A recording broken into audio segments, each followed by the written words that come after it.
I'm gonna call this guy.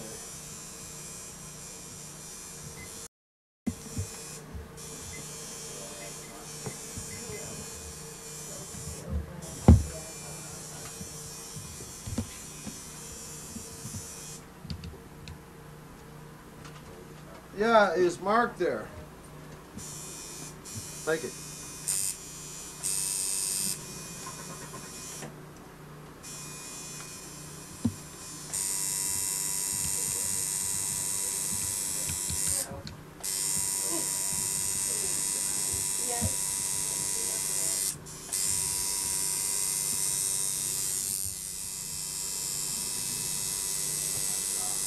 Mark, it's Jonathan. How you doing? Listen, these guys are here, so you could probably just, you know, breeze in and breeze out. It'd probably be a real quick thing. Okay? Okay, bye.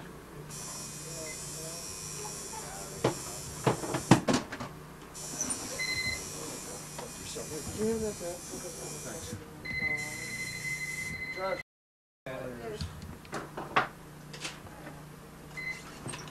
Fun City. This is Josh.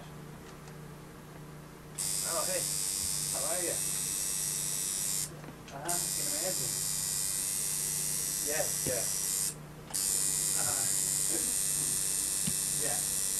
Let's see. Friday's a little busy. When people come to you, Jonathan, do they give you like specific things? Do they ask you to draw things sometimes, or like how does that work? It works in as many different ways as there are people getting tattoos. So someone will come to you with a firm sketch, or they'll come to you with just an idea or something? People will come with ideas, people will come without ideas, people will come with sketches, people will come without sketches, people will come in just every possible state of preparation. Excuse me? Sketchy people. Sketchy people. Lots of them. Yeah, would have just been perfect for a big session. Do you have a preference that you like to do, just in terms of like your work? Absolutely. Yeah, I can't have that. Doesn't everybody? Yeah, but I mean, what would that be? Is it when someone says, you know what, give me. Well, you saw my friend Chris, the tattoos that he's wearing. What's that? You see my girl Amy here, the tattoo she's getting. That is very indicative of my preference in tattooing. Bold, iconographic, old school, traditional looking tattoos. You know. But, you know, there's all sorts of styles that I like, and, you know, I mean, you know, there's the Oriental style, there's the postmodern style, there's the so-called tribal style, you know, I mean, you know, I like all sorts of styles, you know, it's two kinds of tattoos. There's good ones and there's not so good ones. And, you know, the elements that, you know, define the two kinds of tattoos, you know, are what we were talking about before, you know, subjective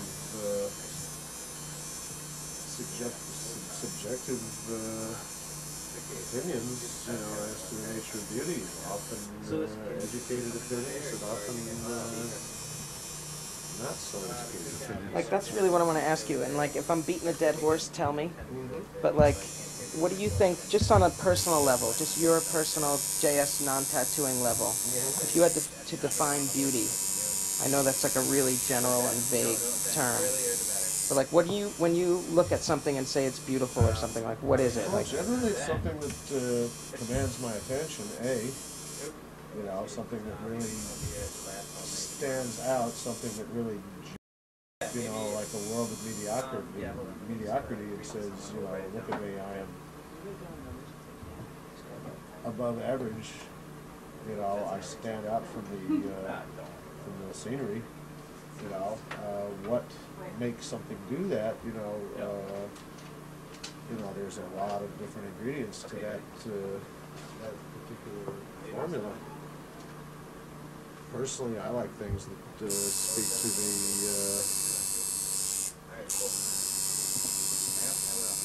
the No, I mean, it's ridiculous, you know. I mean, I like what I like. Most people like what they like, you know. I like things, you know. I mean, these are words, you know. That people, you know, words. They're just pitiful little, you know, attempts to try to describe intangible things, you know. And you know, words like elegant, classy,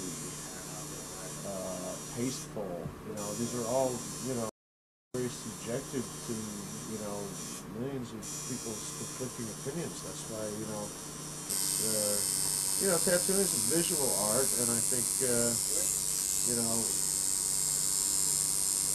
like I rarely try to describe, you know, like visual things, you know, in word forms. It's really hard because a tattoo, you know, really has a language of its own.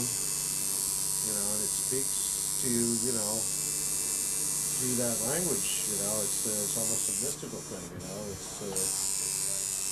you know, there's a great deal of history and tradition behind all these things, but, you know, they're all very intangible elements when it comes right down to looking at something and judging it on, you know, on the merit of what you see and what it does to you, does for you emotionally and, you know, aesthetically. How did you start out tattooing? Well, I could go on for hours about that. You know, I've been seeing tattoos most of my life. You know, I started out tattooing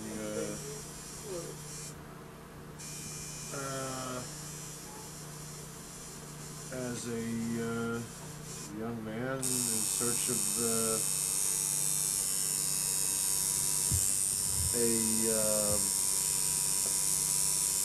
calling that would suit my lifestyle, which at the time was,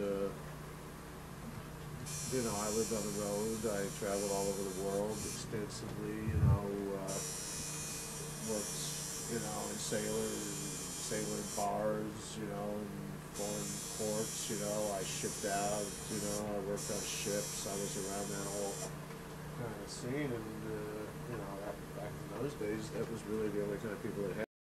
You know, sailors and pimps and, you know, sort of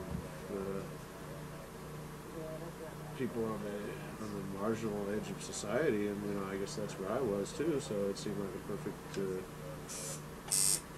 trade for me to learn, because I was traveling along those roads, and I noticed that, you know, tattoos were something that everybody seemed to want.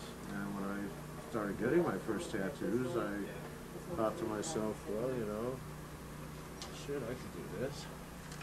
And, you know, I never dreamed at the time that, you know, I would become,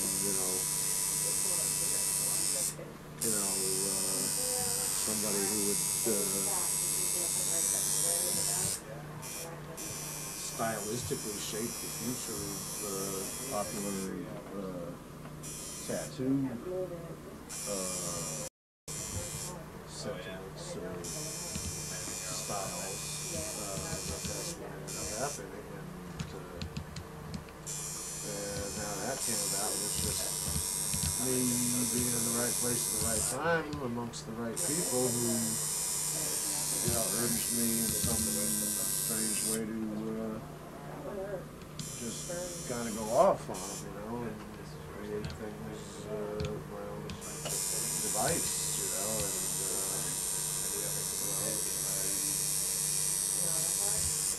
I did a lot of abstract art of people back in the 70s. People that would let you do abstract, non-representational, pure design for design's sake tattoo marks on their bodies, you know, that's what they got.